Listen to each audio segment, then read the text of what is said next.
everyone! How are you today? I hope you're all in a good condition. Today we are going to learn about sound device, figurative language, and imagery. Okay, before we come, I have a question for you. Do you have your favorite poem? If me personally, I have my favorite poem. This is my favorite poem. The title is A Simple Plan by Irwin Mercer. Let's read it together. Simple Plan was Amson. Simple Sam was a simple man. He lived each day by a simple plan. Enjoy your life and live while you can. Make each day count and take a stand. Stand on the left or stand on the right, whichever one you think is right. Live each day as if your last. Life's too short and gone too fast. Now, this is a very simple poem, but a powerful one, right? Because from this poem, it reminded us to just live simply. Don't overthink about your problem. And also, like what the last line says here, life's too short and gone too fast. So let's just enjoy our life, enjoy the process. Just do little by little and make progress. Okay, now let's come to the first topic, which is sound device. In sound device, there are six sound devices. The first one is rhyme. Rhyme is the same sound in the end of every line. I have another poem here. The title is A Little Seed. A little seed for me to sow. A little soil to make it grow. A little hole, a little pet. A little wish, and that is that. A little sun, a little shower. A little while.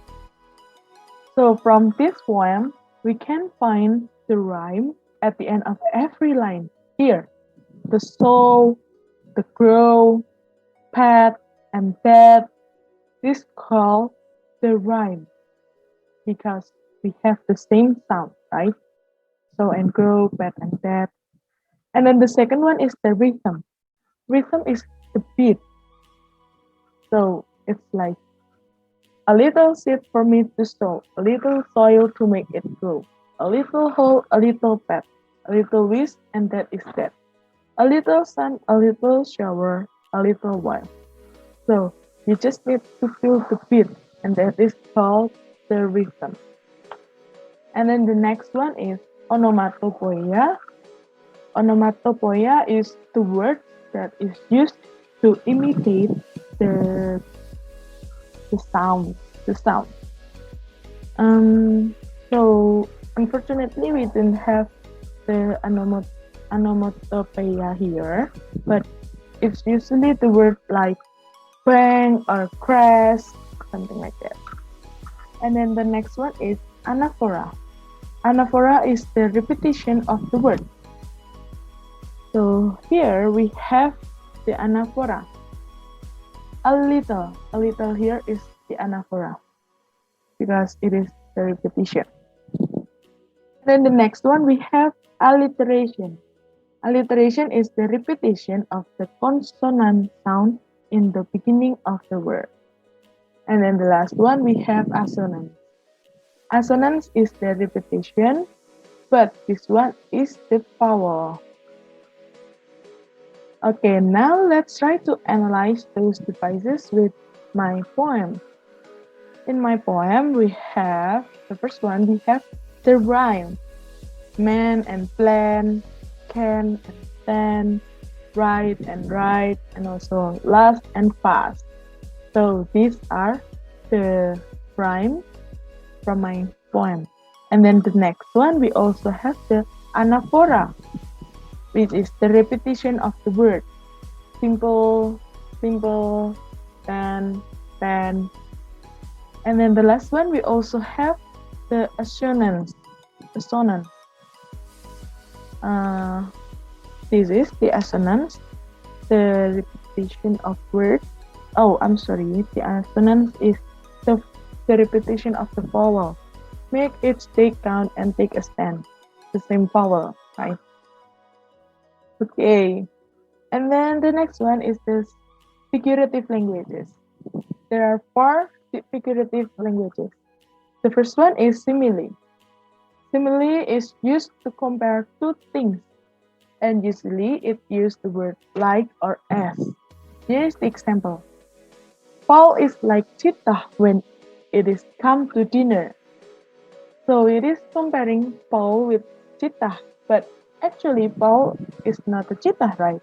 But he is as fast as a cheetah when it comes to dinner. So we say Paul is like cheetah when it is come to dinner. And then the second one is metaphor. In metaphor, where metaphor is the comparison that makes a hidden connection. So here is the example. My mother is a mystery. So actually, my mother is not a mystery, right? But she is hard to understand, and she was like a mystery. And then the next one is personification. Personification make the non-living things alive. So here is the example. The movie is coming to life. So actually the movie is just the movie, right?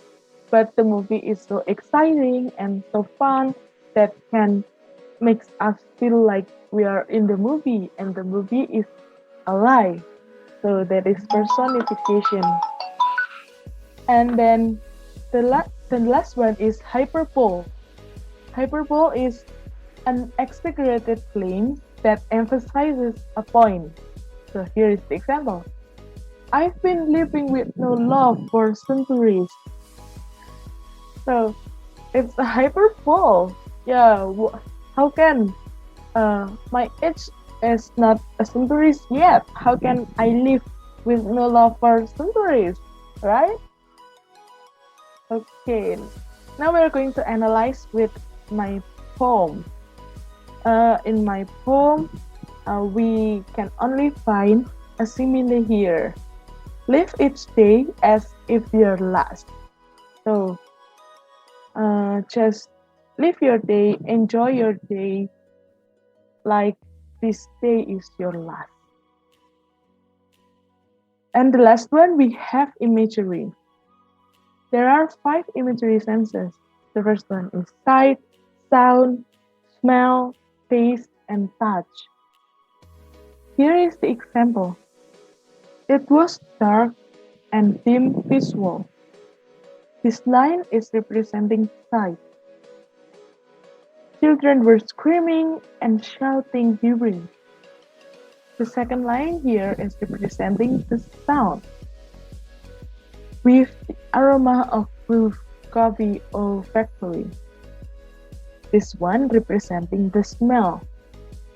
And then touch, soft satin touch, fresh and juicy taste needs aid of figure of speech.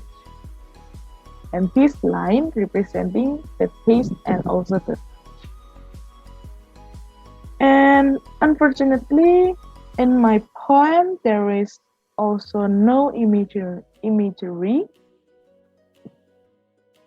And so that's all of my presentation. Thank you very much for listening and see you next time.